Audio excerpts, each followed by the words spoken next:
Welcome all of you. Today we have with us Bhavika Chopra. So she has secured rank 25 in the civil services examination, and she has been a student of Forum FRC as well as every program that Forum has done. She's been with us since our 2023 attempt. I mean, the first time Bhavika came to Forum, it was in her ethics classes from what I can remember.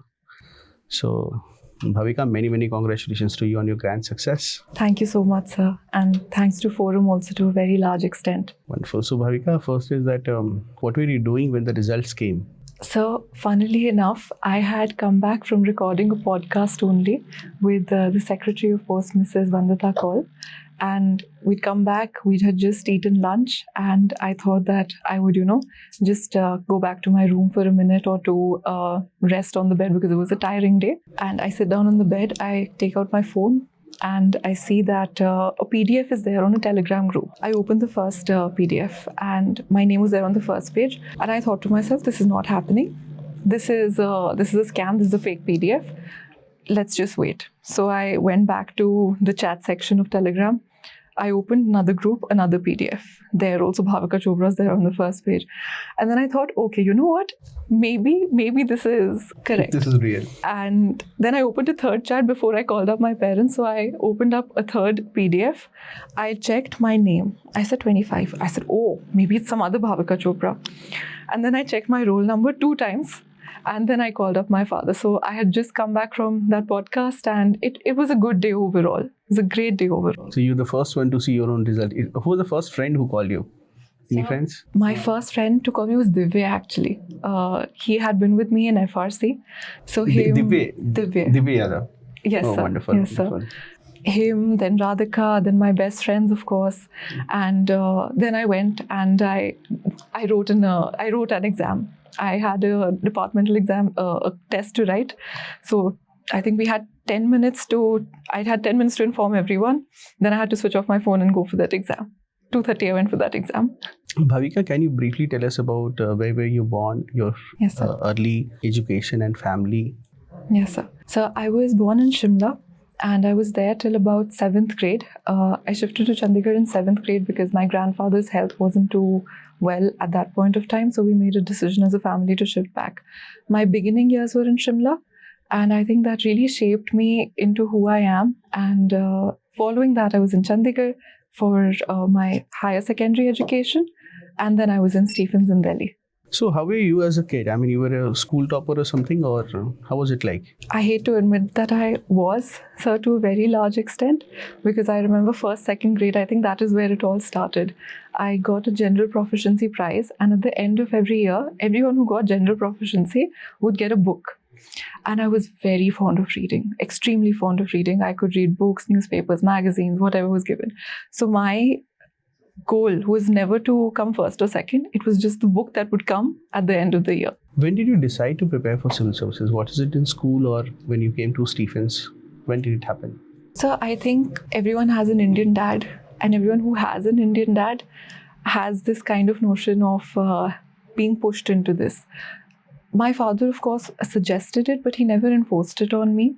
So after college, I did get a placement. I was working for a year, though I wasn't very happy, I remember, towards the end of it, because COVID hit when I started working, and someone in my family very sadly passed away during COVID.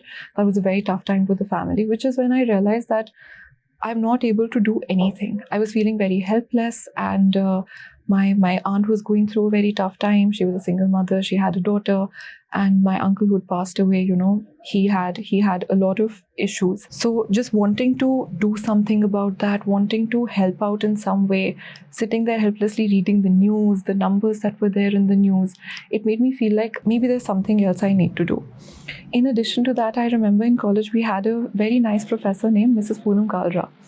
She was the one who said, you're studying on taxpayers' money, and you're going to go on to do high-paying private sector jobs, not contributing anything to society.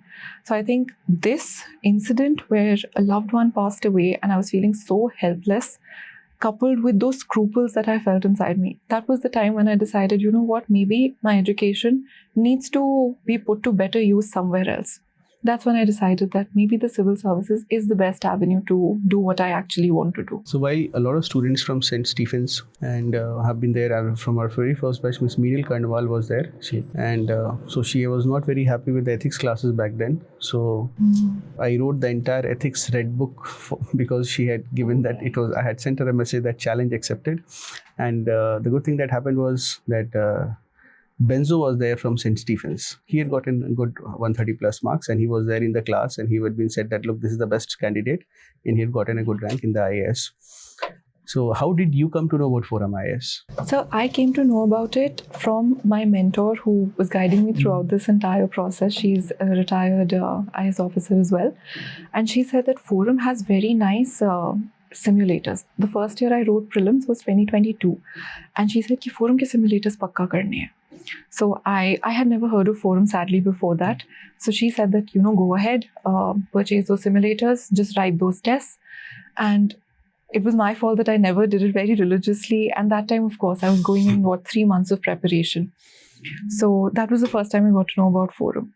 Then I had decided, sir, in 2022 itself, actually, whether or not I was clearing prelims, I was going to join the MGP. If I was clearing prelims, I'd join the shorter version that was before the mains. If not, I thought this is fine. Forum has MGP, which was on your website. And I thought, oh, this is great. It has structure. It has deadlines. It has a Sunday test. And I thrive in structured environments. I don't know how that's going to pan out in the next couple of years, though. But I realized that this was probably my cup of tea. And that was when I found out that Forum was actually doing a lot of other things. So MGP I thought was great. First I heard about it from my mentor. Then after that I explored on my own. I see that you've also been religiously doing SFG the first time as well as till 2025 this attempt, right? No, sir. SFG I did only in 2025. 25? Yes, sir. Okay. Only for that attempt. I'd heard about it before and I'm a little ashamed to admit that maybe I ran away from the hard work and dedication that it required the first time in 2024. That was the year I sat for my interview and I thought, you know what, maybe we'll make it this time. Why do we need to prepare for prelims? But this time I was scared of prelims and I decided that I was not going to leave any stone unturned. So SFG was my go-to. And a very honest confession is that up until 2024, I was very scared of prelims. And I'd spend those 10 days that you wait for the result just absolutely in a state of disarray, crying, waking up at night, not knowing whether I'm clearing or not, always, on the borderline. But this time I decided that I'm not doing it for clearing the prelims. I am doing it for the sleep that I'm going to get on the day of the prelims. So I came back, I checked a couple of answers. I was scoring decently well enough to know that I was clearing it this time. And that sleep, it felt earned. It felt earned, sir. Wonderful. What prompted you to come for FRC? So I was scared. Very honestly, I think a lot of my motivation for so many things is just a fear of failure. I'm not sure what a therapist or a psychologist might say about that. But I was scared that my JS marks were not up to the mark as they should have been, given that I had been writing answers for quite some time at that point of time. So I thought my preparation needed to be the best. On top of that, economics, probably because I'm not cut out for that. I've said it a couple of times, I love the subject, but the subject doesn't love me back. So that had tanked and I was relying on GS and essay for my marks.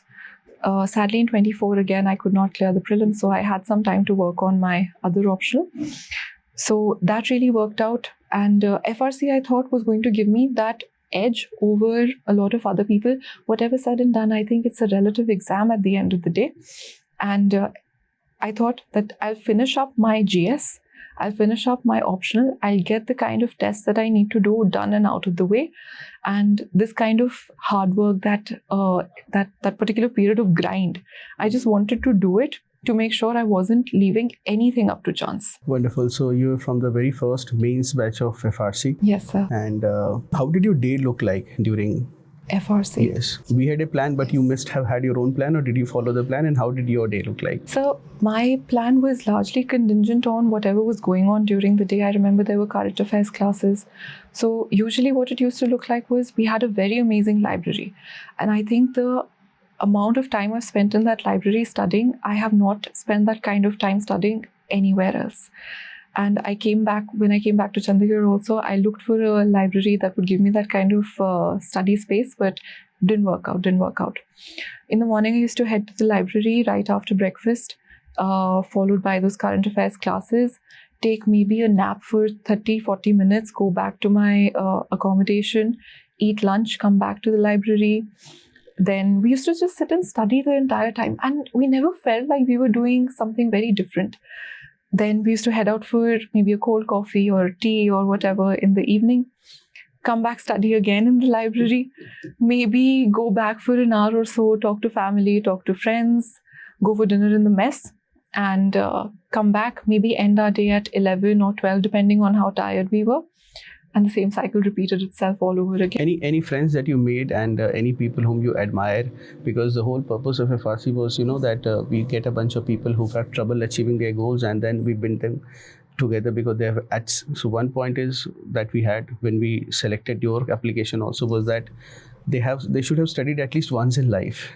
Either that or they should have done SFG, because then when you put them through a grind, they don't complain. If you just put them, if they have not studied any ever in life, or if they have not even done SFG and then they come, then they start complaining. Yes, sir. So we chose people who have either studied once in life or they've done SFGs and all. So any bunch of friends you remember who've also cleared or even otherwise did not make it, and any qualities that you felt that you were able to imbibe from them, because we all learn a lot from our peers. Absolutely, sir. I think when I went back home, I took back a lot of good friends and also so many things that I otherwise would not have learned. For example, I remember for socio, one thing that I took back from one of my closest friends, Radhika, was she used a whiteboard for studying. So anything that she'd study, she'd go back and she'd vomit it out, for the lack of a better word, on the whiteboard. And that helps you map out your gaps in knowledge. That is something I learned from her. From the way I remember, he used to be studying the entire time. Anytime you'd see him, he would be on his desk. He'd start at 8 in the morning, end at 11 at night, and all the time. And at that point of time, my idea of studying used to be that you put in 6 to 8 hours of religious study, good quality study, and that's about it. And I think that was the time I realized that quality time can actually go up as well. And he was writing mains that year, so he was on his desk the entire time. He was making these very short notes, which is something I picked up. Other than that, there was this one friend of mine, Chirag, and he was very thrifty. He was very resourceful. He'd know about what was going on. Oh, this iska ye karna hai, iska wo karna hai. He was the one who actually gave me the kind of courage in a way to go up and talk to people, to ask them for help, because he was very, very unashamed about it. I'm not getting the right word for it, but he was unashamed about it. He would pester people, look at my answers, look at my essays, look at this, look at that. And that was something I picked up from him. Other than that, I think we've had so many fun memories in FRC. I look back at that time and I think of it as one of the best periods of my life. Other than that, I remember when we used to study so late into the night, we'd often order coffee. So Simran, Divya, me, Chirag, we'd go out for momos. We'd eat a lot of junk food also a lot of days. So we had fun. Who were the bunch of people who used to study till the latest? Like, I think Abhishek was also there in your group. Abhishek was there too. Yes, sir. Abhishek and I sadly never got to interact as much. I remember Zenia was there too, but I found out that she was there 2 or 3 days before I left. And by that time, either she'd already left or she stopped coming to the library at that point of time. Shikhar was there too, but Shikhar also stopped coming to the library, I remember, because I think people who were writing mains were not following the program as religiously. I, on the other hand, had nothing to lose that year. So I was doing everything that I could do. Snehit used to sit right behind me. He used to study till late in the night, maybe even I've seen him leave the library at 1 a.m. I think this one time. And the next morning, he used to be there at 8. Before me, he used to be there. And he was writing mains that year with maths optional on top of that. So Snehit got rank 94 that year. Yes, sir. And hardly, I think, one or two people whom we had selected who were not writing the mains that year. And very happy to share that. So the idea was that they should prepare at leisure for their mains, because they will have the luxury of making all the improvements. Hanji. And from those two people, Bhavika has gotten rank 25. Mohit Agarwal was there, who Yes, was sir. first rejected because he said he is not writing the mains, but then again he was again accepted, and he has gotten selected in civil services, as well as he's gotten the first rank in Indian Economic Service.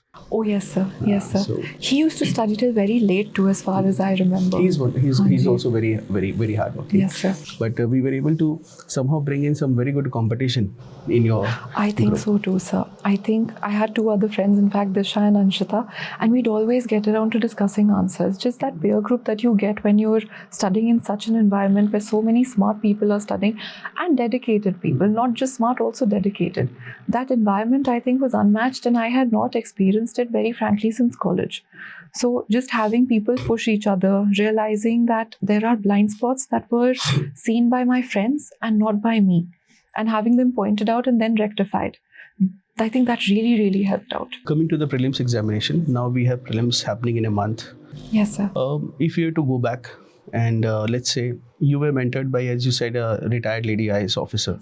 So now you're an IAS officer yourself. So if you have to mentor someone and tell them it's December, for example, it's December and it's December of 2026 and the candidate is, has 5-6 months for their preparation time, what strategy or what courses or what things would you ask them to, or maybe a letter to your younger self as to not to have a sleepless night after the prelims or even just before the prelims? What strategy would you recommend? So quite frankly, I'd say standard resources have to be read end to end. They have to be imbibed into your long-term memory. There is no way one is clearing the exam without having read those standard resources. So getting those done and out of the way, knowing what the exam demands in terms of PYQs, that is really important.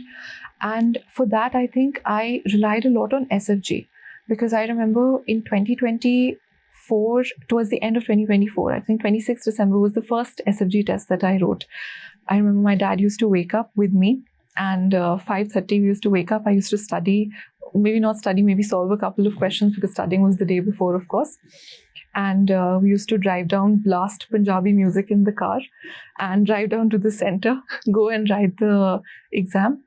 And then on top of that, something that I really did was I kept up with monthly current affairs.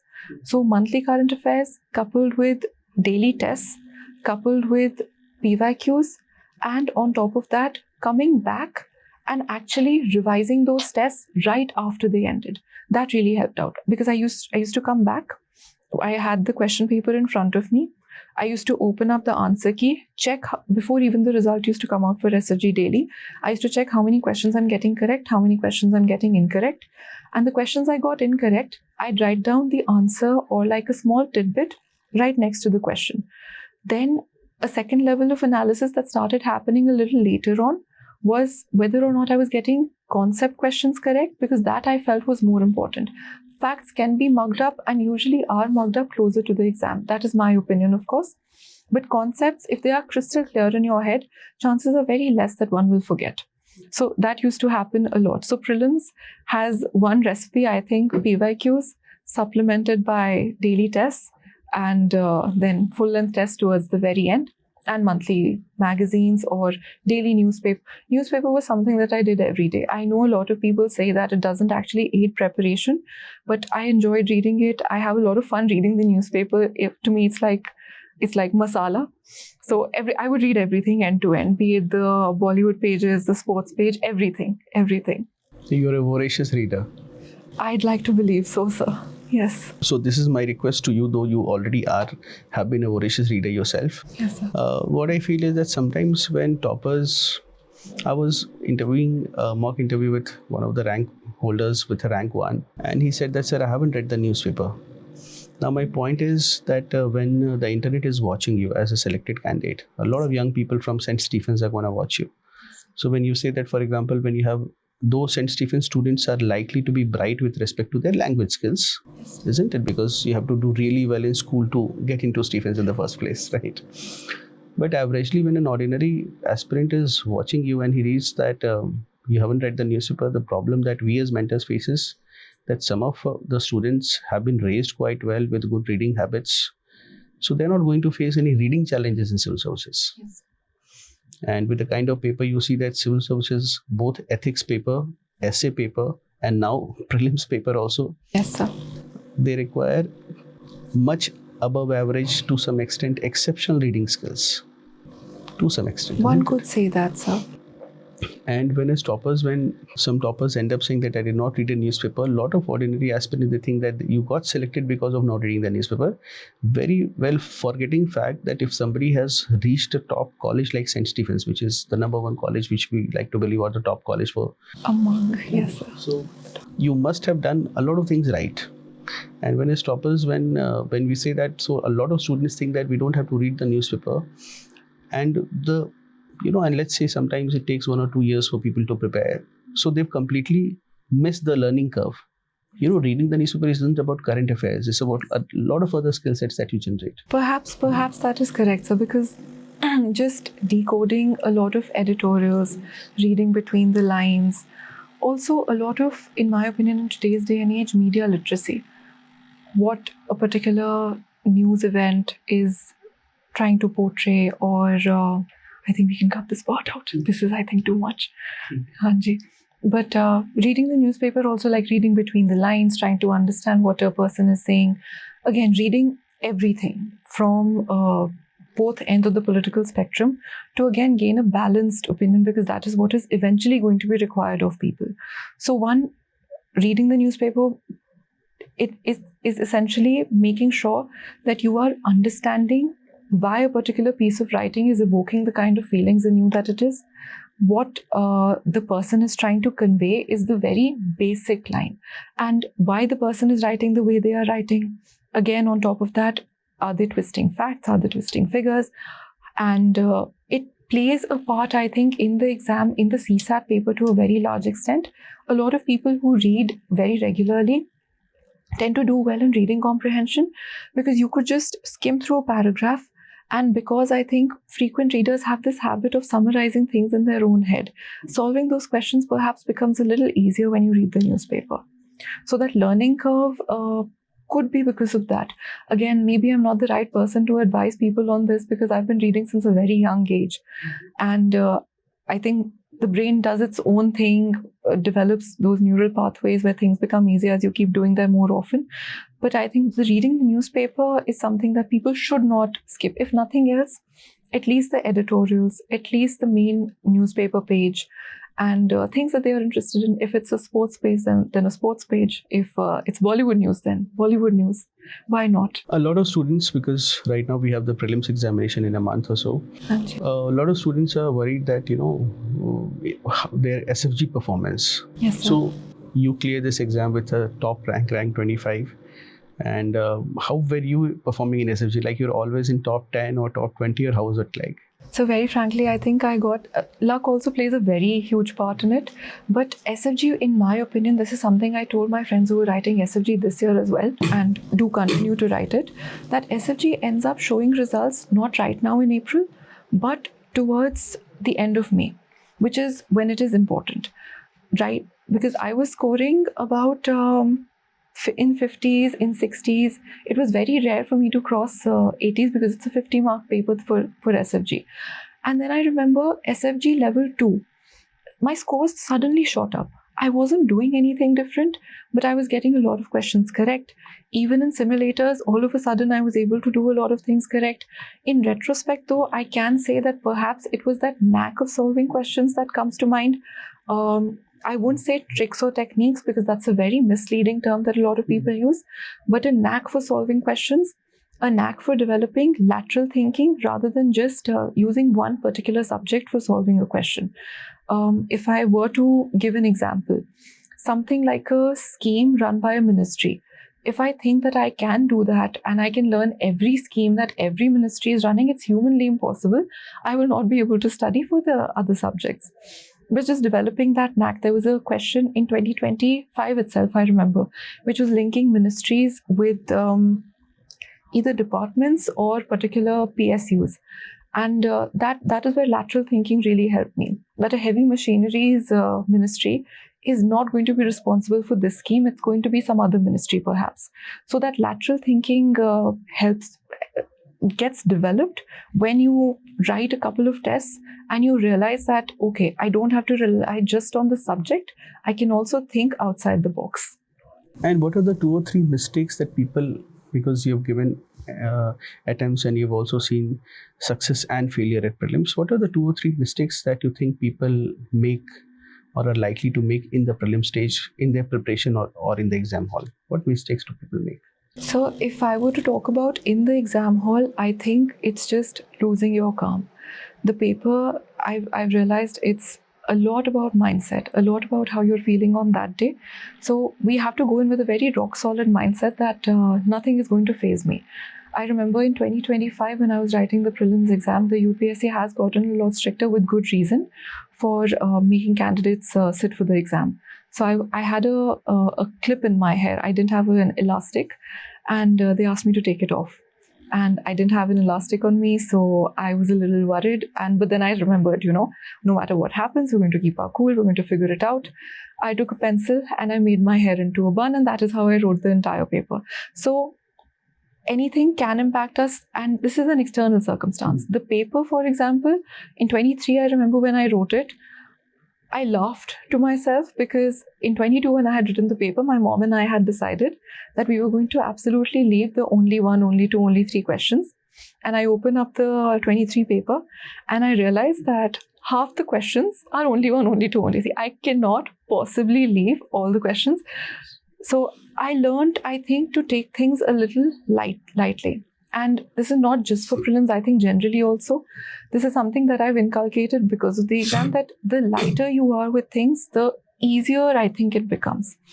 So in the exam, just maintaining that cool and staying calm, knowing that if a question is difficult for us, it's going to be difficult for everyone, and trusting one's preparation.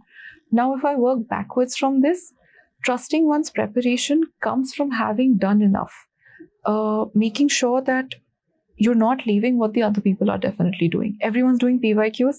That's the absolute baseline. Everyone is doing monthly current affairs. That's the absolute baseline. On top of that, what extra am I doing? Am I doing NCRTs? Am I covering the standard books? Am I doing them again and again? Am I going back and revising the tests in which I have not done as well? A lot of people shy away from analyzing those tests because they think, this is just an exception. Usually I've been doing well on tests, so this one test is just an odd one out, which is usually not the case.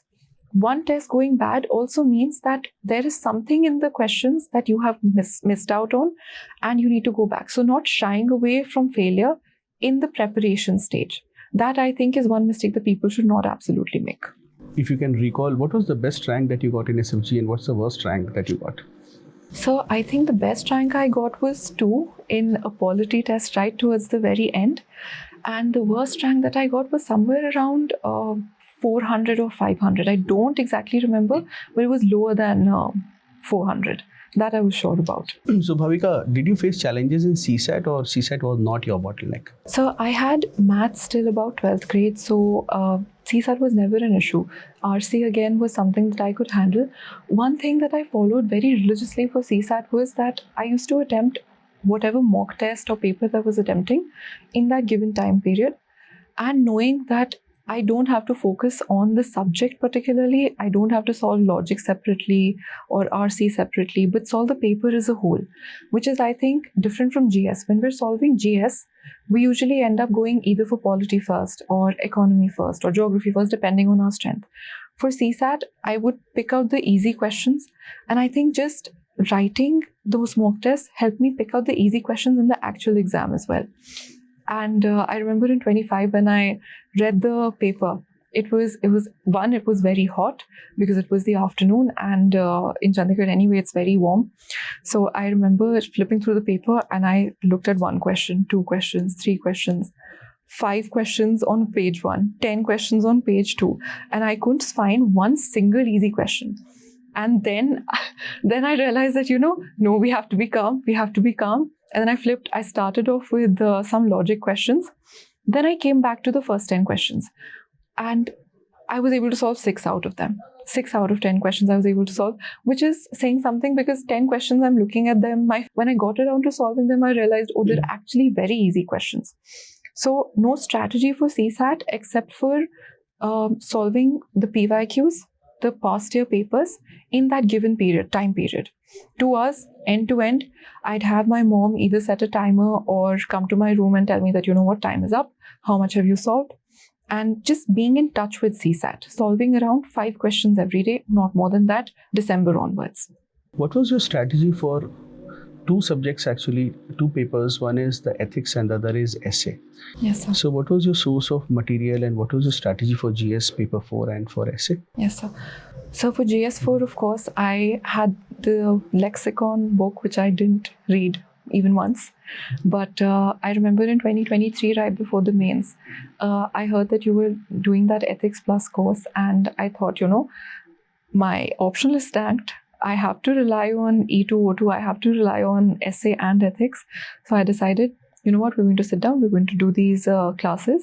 And I think it genuinely helped me that year. I got a score of 117, which I thought was fairly decent, not a very great score, but I was decently happy with it. This year, though, maybe because I didn't do those classes, my score dropped to 109.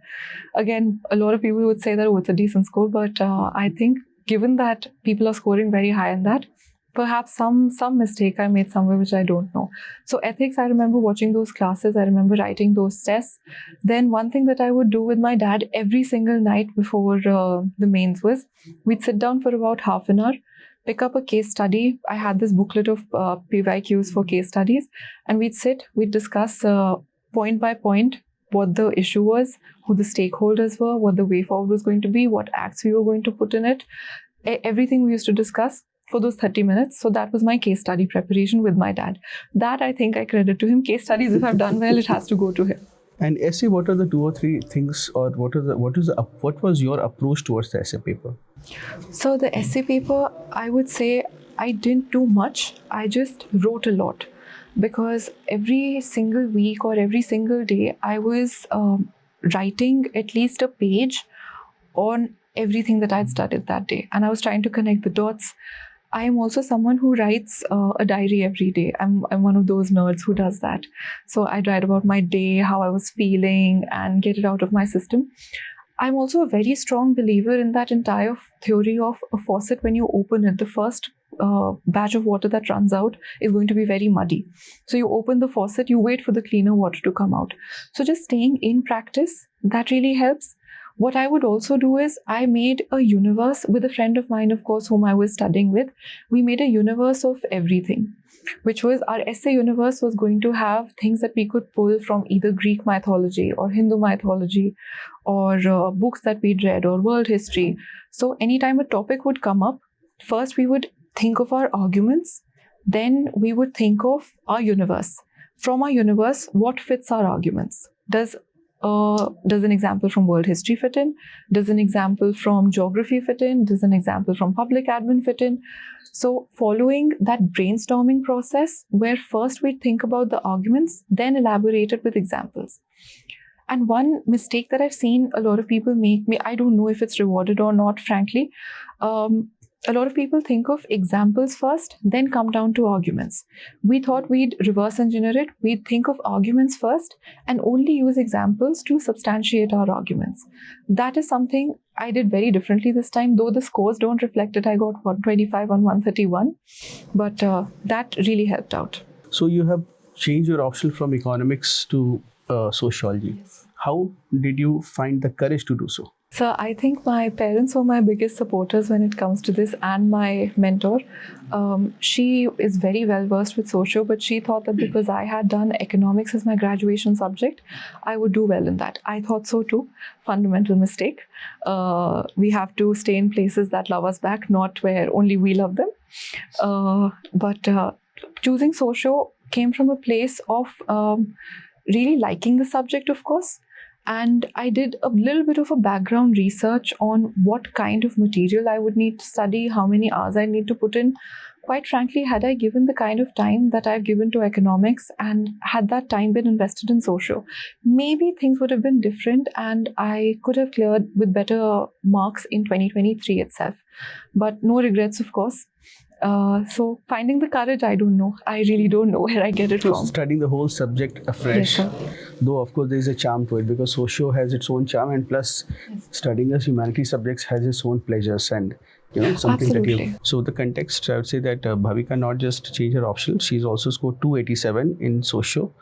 And interestingly, two students from Forum, Ujjwal Priyank with rank 10, he's gotten a 298 score, and you've gotten 287 from all of these students from answer writing focus group of sociology, and or you were in ATS or answer writing focus group. So I did take it up, but I'd say Utna that I likhni relied paate. on the material more than I relied on the tests, because I wrote a couple of tests, but I realized it was getting very exhausting for me to write tests every single day. So I'd write full length tests on Sunday for social and just go through the questions and brainstorm in the answer writing for optional thing, because I relied on the material a lot. The material is good, but I wasn't writing the tests. That's wonderful. So all those of you who are writing the mains this year, I have one input. You will not be having the time or the energy to write all the answers. So Bhavika has just shared $1 million advice that even if you cannot write all the answers, you can brainstorm as much as you want. Plus, make sure that you know as much as the person who has written a test and knows the answer that is Yes, given sir. in the material. Yes, sir. Wonderful, Bhavika. So, but still, how if somebody wants to score as high as you are 154 in sociology paper 1, what are the 2 or 3 things that you'd advise him? So I'd say, I know it's very vague advice, but make it fun. I relied on a lot of free resources on YouTube, a lot of other books other than the standard books. I mean, I've not read Harlombos or Giddens, which is contrary to what a lot of people say, contrary to a lot of advice which holds relevant for prelims and GS. Online, I think everyone uses for social sleepy classes, I think, or Sleepy classes, yes. Sleepy classes also, sir, I binge watched their YouTube lectures. for having the core structure and the framework for social, isn't it? But I was making it fun for myself, because we get caught up in coursework, we get caught up in classes, we take the fun out of the subject. So, Crash Course Socio, which is run by John Green's channel Crash Course. Oh, you watch John Green? I love that channel, sir. I watched, I think, 4 or 5 playlists end to end. In my free time, I love doing that sort of stuff. John Green's channel for world history is recommended source by ForumIAS for doing world history. If you are short on time, if you've explored it, it's been written. So John Green's, yes, and wonderful channel. Wonderful channel. I remember I made notes for world history from there. I remember reading a couple of geography concepts from there. Socio also, I added stuff to my notes from there, because they have some very unique case studies. Their definitions are very precise. And I think the simplicity in answer writing that I've gotten, I think a lot of it also comes from, obviously, Nishad sir to a large extent, but also those YouTube crash courses, because they have simplified it for the layman. And once the concepts, the bigger, larger concepts are clear for you, coming down to a level where even the examiner can understand it and having no mismatch in communication at all. That I think I relied on sleepy classes and Crash Course Social for. In addition to that, sir, there's this one Yale open course, Foundations of Modern Sociology. It's taught by this Yale professor called Ivan Selenier, and I watched it end to end, but I do recommend it to everyone who has the optional, the last 5 or 6 lectures, because it covers all the key thinkers, Marx, Weber, Durkheim. And this professor also, what he does is he gives you a backgrounder of when the writers are writing, what social circumstances they are living in. We also have to understand that whatever Socio was doing at that point of time, the writers that we're studying, they're also writing based on their current context. Now, if we incorporate that in our answers, we sort of understand the subject better. The examiner also understands that this person knows the foundations of the subject really well. So that really plays an important part. This I did for paper 1, and I think that reflects in my marks as well. 154 versus 133 is about a 20 mark difference. Any articles from Forum, if you ever came through or read or anything, any blogs, did you ever refer to the blog or any articles that we used to write? So I remember very religiously reading all the emails that you used to send across, be it before the prelims, after the prelims, about people who'd gone through failure and come out stronger. So that was also very inspiring, because you have a newsletter that you send out, and even though like I never had the guts to reply to any of it, but I remember I'd read it every single email that has been sent. Wonderful. So I'll be sending an email with your story this time. Oh, very privileged, sir. Bhavika, just one last question. Any messages that you would like to give to the people who are appearing for the prelims in a month's times, and again after 2.5 months they are again going to write their mains? What message would you give, or what are 2 or the 3 things that you'd want to tell them? So the first thing that I tell them is that enjoy the preparation, because we have to make it enjoyable for ourselves. We have to make it fun for ourselves. We have to understand that a lot of times we have chosen this for ourselves, and a lot of times people are not being forced into preparation. If you are being forced into preparation, then perhaps there is some fundamental flaw in you writing this exam. And when I say making the exam fun, is that we need to treat it like a game. If you're scoring low in a game, in a video game, we don't say that, oh, I'm bad at this game. You find out ways to, improve your score or cross a level. So think of it like a level. Have fun while you're preparing. Read magazines, read newspapers, not the entire time, but if you can incorporate anything into the syllabus. Of course, this advice also comes from having done the standard sources a number of times and then adding the fun element to it. But if people can find any resource that makes it better for them to study, that's my first thing. The second thing would be putting in the dedicated required number of hours. This is not just an exam of how intelligent one is, but also an exam of consistency, sir. I remember when I was studying for mains, there were nights I would not sleep in a row. Maybe I was getting 6 hours of sleep, 7 hours of sleep. When I was writing mock tests, both morning and evening, I remember coming back with a pain in my hand, and my mom doesn't know this, but I'd pop in a croissant and sleep on days I was writing 2 tests in a day. But having that kind of grit and resilience that we don't know what we're capable of till the time we've done it. So confidence follows proof, and we need to build that proof a lot of times. Putting ourselves through something this arduous, and it is an arduous exam, will be a testament to your resilience later on. You are already that person. We just need to find in ourselves to do that kind of thing. I know this is all sounding so preachy, and I can come on this side of the table and then say this kind of stuff, but it's just about finding that inner strength. Well, then you develop your convictions once you have, you always have these ideas even before you become successful, but you develop further conviction when we succeed, isn't it? I mean, the officer is hidden. This just has to be chiseled out. Yes, sir. It's not proof of capability, but it just validates it in a certain manner.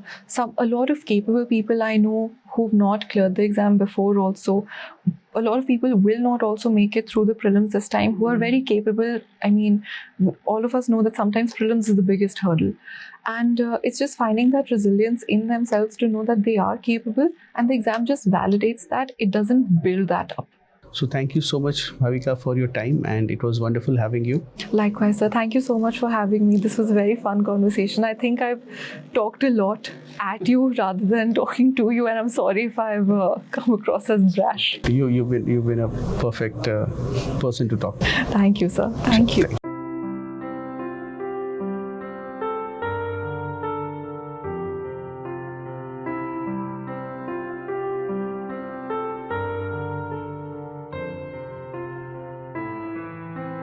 Forum is starting a residential program and specifically designed for those students who didn't clear prelims earlier. At that moment, I felt that this program is tailor-made for you, because what you described in that email, it felt like somebody was describing me. Fortunately, sir, I cleared prelims. And then, sir, the same schedule for mains, FRC 4 started at the same place. And again, I made the same promise. चाहे वो AWFG का test हो या SFG का हो या current affairs की class हो, I'll do it. सब कुछ करूँगा जैसा जैसा मुझे बताया जा रहा है. And fortunately, it worked again. Then I stayed there for interview also. And fortunately I got the rank. तो फोरम तो एट लेटर स्टेज आया, बट आई बिलीव अगर मेरे पास फोरम की गाइडेंस अगर पहले होती और FRC की गाइडेंस पहले होती तो शायद इतना लंबा टाइम मुझे वेट नहीं करना पड़ता.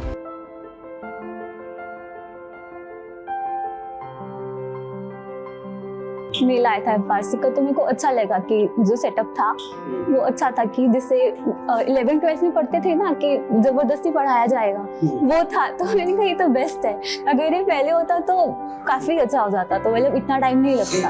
And before coming to FRC, literally there was a lot of broken confidence, and I thought I would never be able to clear pre. This is the biggest hurdle of my life. But then, ever since December, things changed, and I just followed the plan to the hilt. Gave every test, even the open test, all the simulators, the CSAT simulators also. It was for the first time that I cleared the prelims, I cleared the mains, and then I cleared the interview and finally got a job under Government of India. I was a part of FRC 1 and FRC 4. So I think FRC played an instrumental role in making me what I am today. So first, many congratulations to all of you who have cleared the prelims. Let us give them a big hand. I subscribed to the second level of SFG. I think I told you so. I had gotten to know about sir from a very close friend, which was honestly like my paradigmatic change, if you will call it, towards prelims preparation came when I heard sir speak on prelims. मेरा नाम doctor Akanksha Singh है। मैं गाज़ीपुर ज़िले से रहने वाली हूँ। मैं ऐसे पेशे से डॉक्टर हूँ। मैंने MBBS और मास्टर्स कर रखी है। मैं गायनोकोलॉजिस्ट हूँ।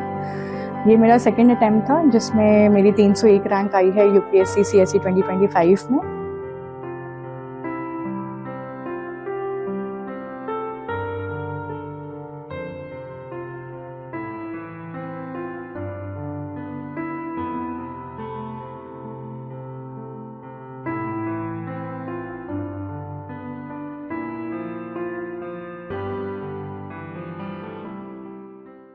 %65% of IS toppers under rank 10 and 20 in CSE 2025 final list have been students of Mains Guidance Program MGP by ForumIAS Academy, including rank 4, 5, 6, 7, 8, 9, 10, 11, 12, 14, 16, 17, 19. Mains Guidance Program MGP 2026-27. Join Mains Guidance Program, India's most trusted program for mains preparation. To know more about MGP, speak to an IS topper near you or email us at contact@forumias.com.